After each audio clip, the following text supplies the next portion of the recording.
8:36 avanzamos, señoras y señores, parte culminante en nuestro segmento de entrevistas, tema por cierto fundamental. Se trata de la decisión de la jueza Daniela Camacho, que aceptó una serie de propuestas desde la Fiscalía y entre ellas pues iniciar el enjuiciamiento penal por cohecho, ¿no?, en contra del expresidente de la República, Rafael Correa, y otros implicados en el famoso caso Sobornos, que antes se llamaba Arroz Verde.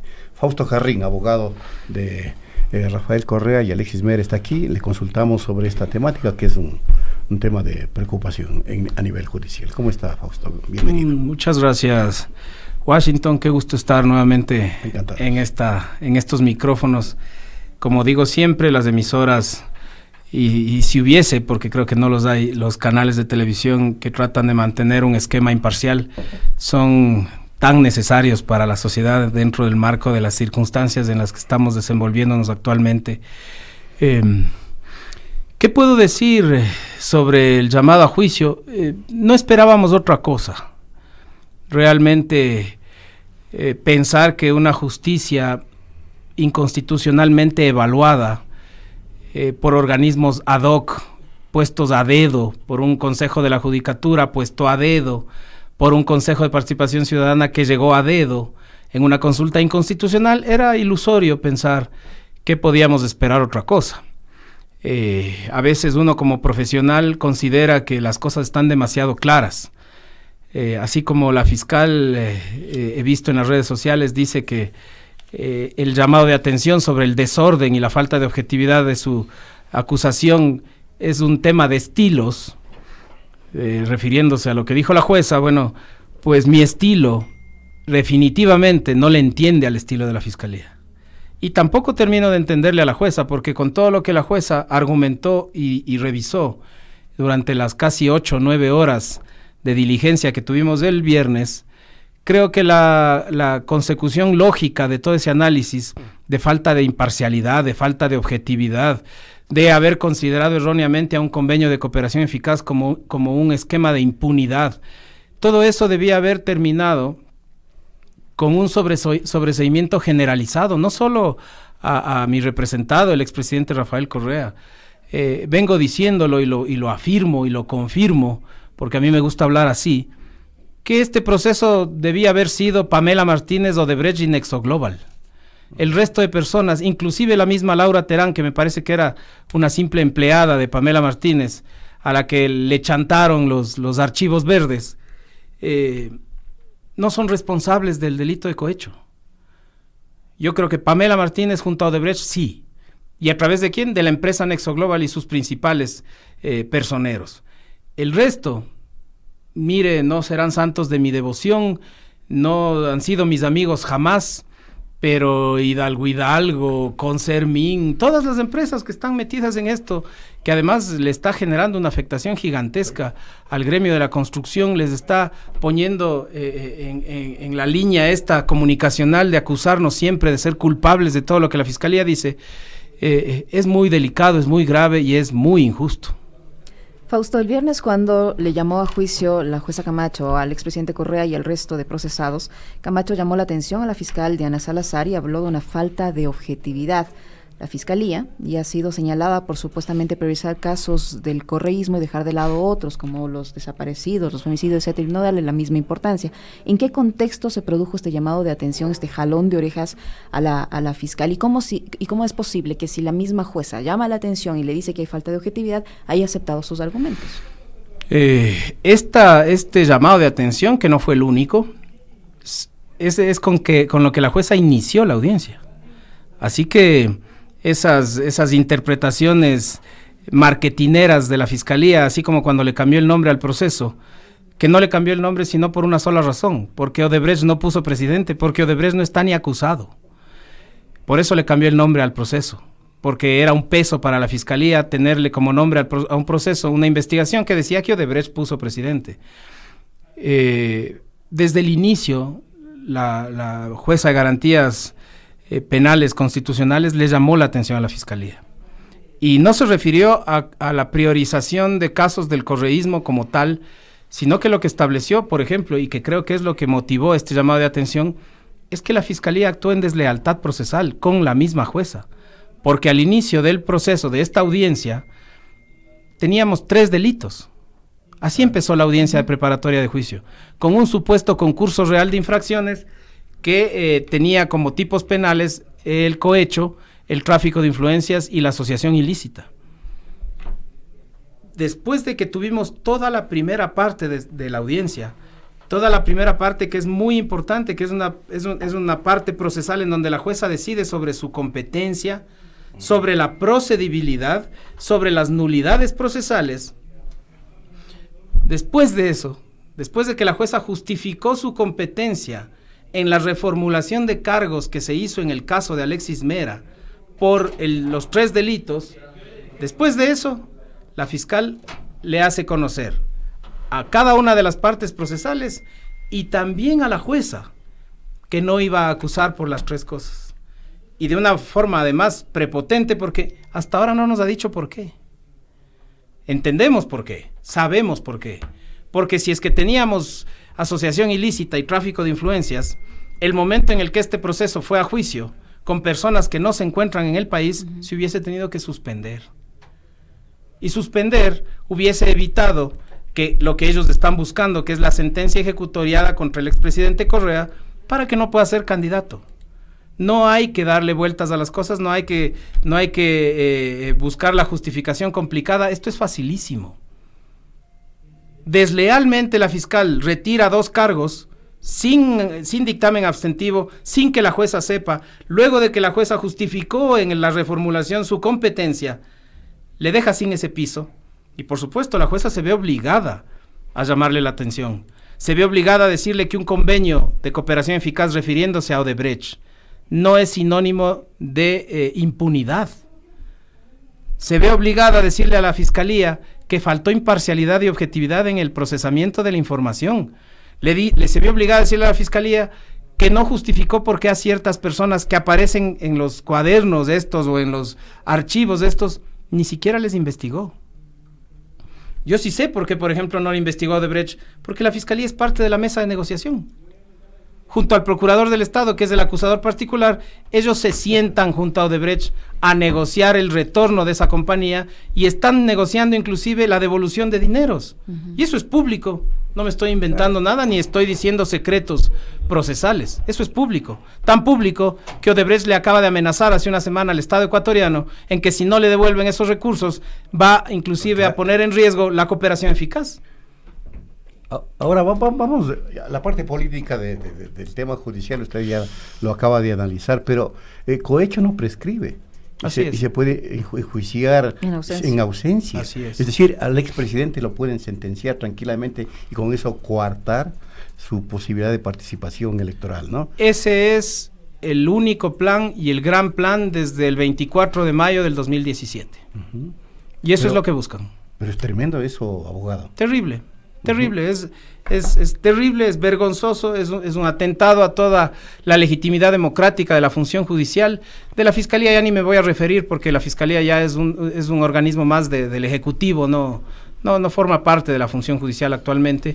Y en relación a los jueces es penoso que hayan permitido que se les evalúe de forma inconstitucional, que se hayan sometido a esa evaluación por intereses políticos, que obviamente eso les afectó desde el principio la imparcialidad. Y no se diga respecto de la doctora Daniela Camacho, que ya a ratos inclusive ha sido causal de bromas y risas, porque a ella le llegan todos los procesos que están relacionados con el correísmo, ¿no?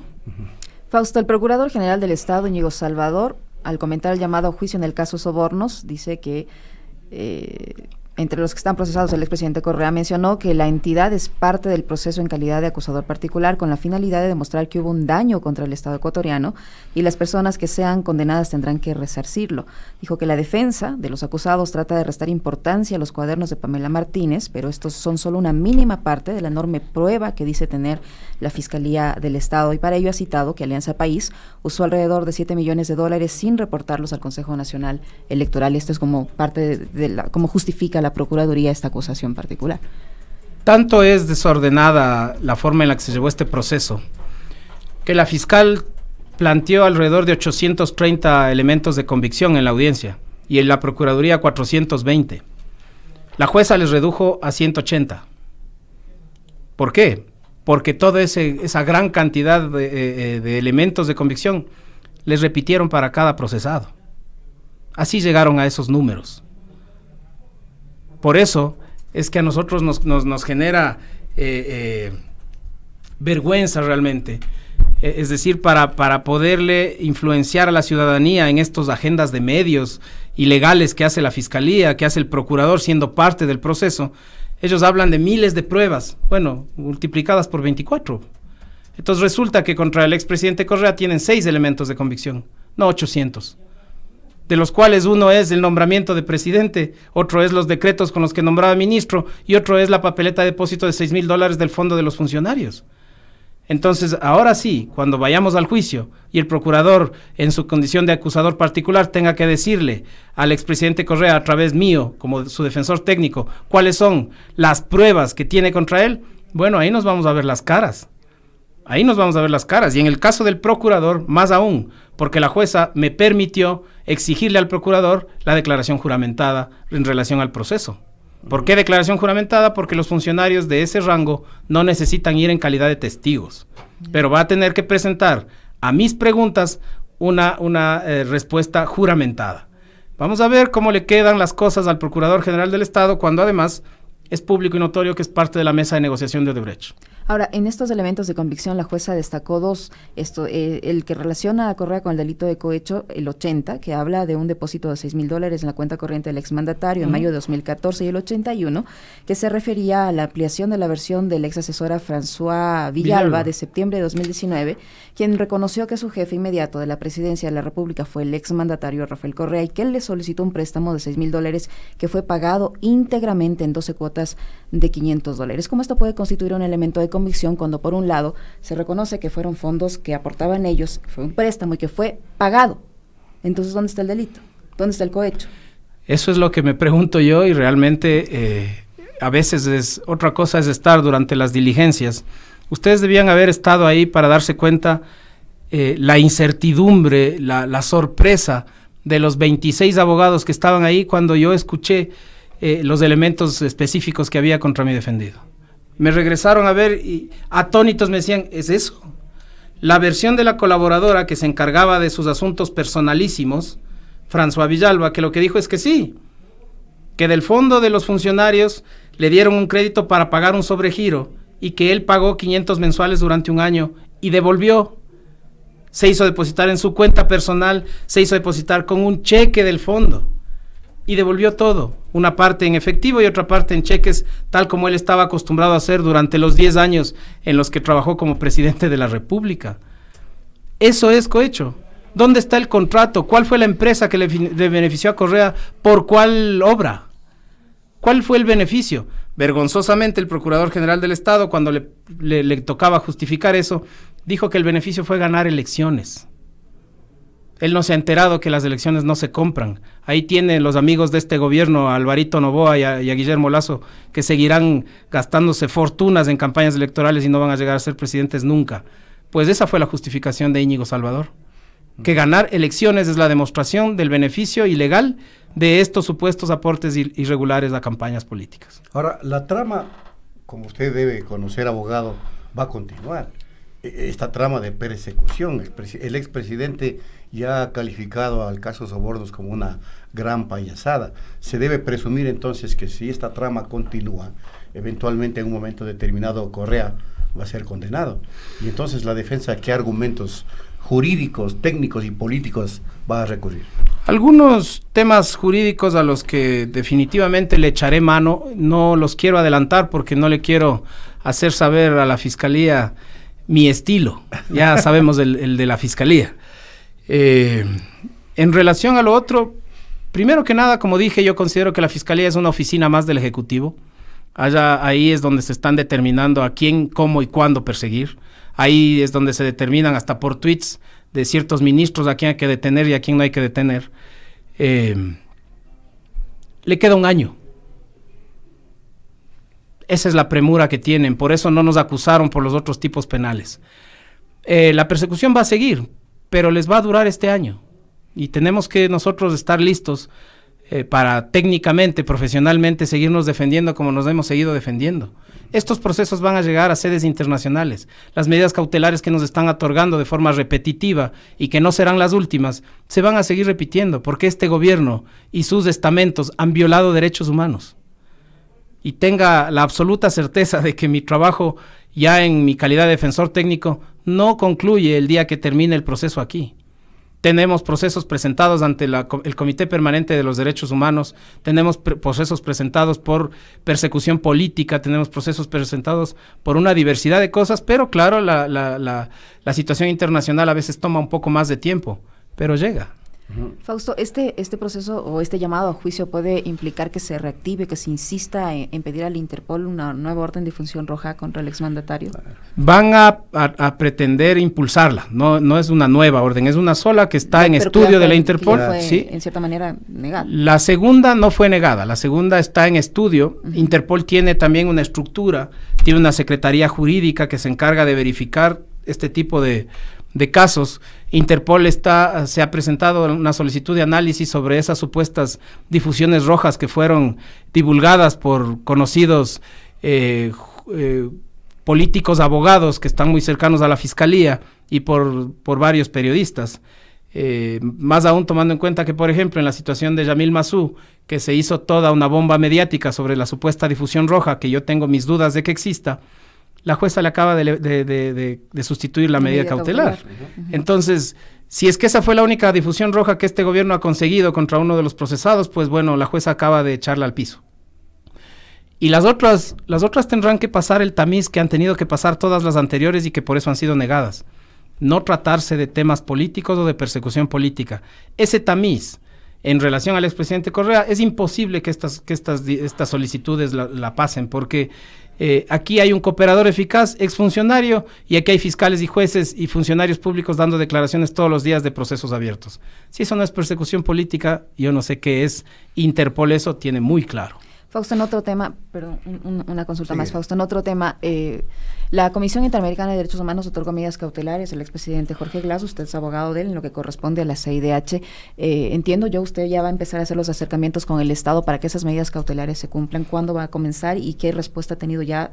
Si es que tiene ya alguna... No hemos tenido ninguna respuesta aún. El día de hoy voy a ingresar yo un documento por escrito, tal como se ha hecho en otras circunstancias, ante la Cancillería, que es el ente al que se le notifica, sugiriendo la estructura de una mesa de concertación.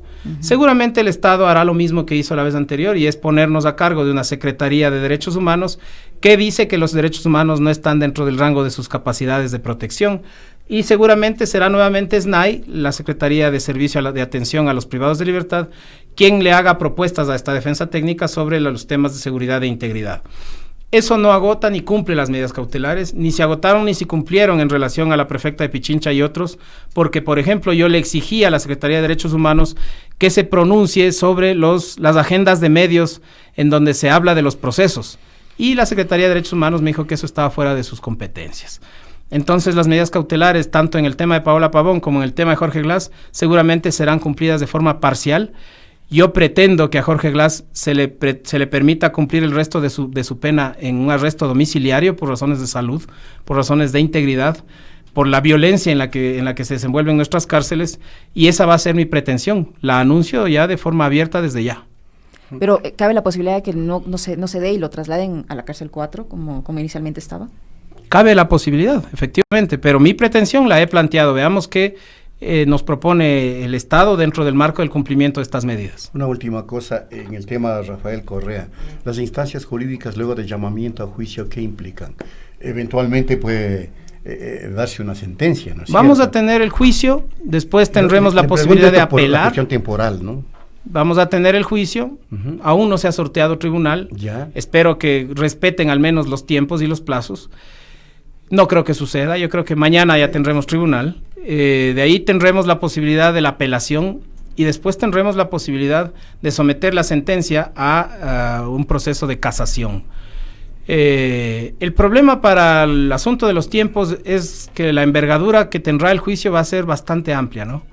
Y ya me imagino yo las presiones que habrá esos días para que nos desechen cualquier petitorio, empezarán los ojos de los grandes medios y de los aliados del gobierno a acosar a esos jueces, acusándoles de haber sido correístas, de haber tenido cualquier cosa, a la primera de bastos en donde nos acepten cualquier cosa, les amenazarán, claro, la fiscalía les iniciará en ruedas de prensa acciones administrativas, y ese creo que será la movida de los próximos meses. Es un camino por recorrer durante todo este año. Sí, claro, imagínense, ¿sí? Con 21 procesados, con alrededor de 120 versiones, el proceso, el juicio, va a durar al menos 60, 70 días. Así que el tema de los tiempos no juegan contra nosotros, juegan contra ellos. Ajá. Bueno, hay que estar expectantes porque esos tiempos también definirán circunstancias electorales muy importantes. Gracias a Fausto Jarrín, abogado de Rafael Correa y Alexis Mera, por habernos acompañado. Así concluimos la primera emisión del 2020. Les agradecemos por su gentil sintonía y nuevamente gracias, Fausto. Le deseamos a todos ustedes, amigos oyentes, a través de nuestras frecuencias y a través de nuestra web y nuestras redes sociales, un feliz año. Y a los periodistas y comunicadores sociales, trabajadores de los medios de comunicación comprometidos, les envío y les enviamos un fuerte abrazo por el Día del Periodista que se recordó y se celebró el día de ayer. Amigas y amigos, hasta mañana.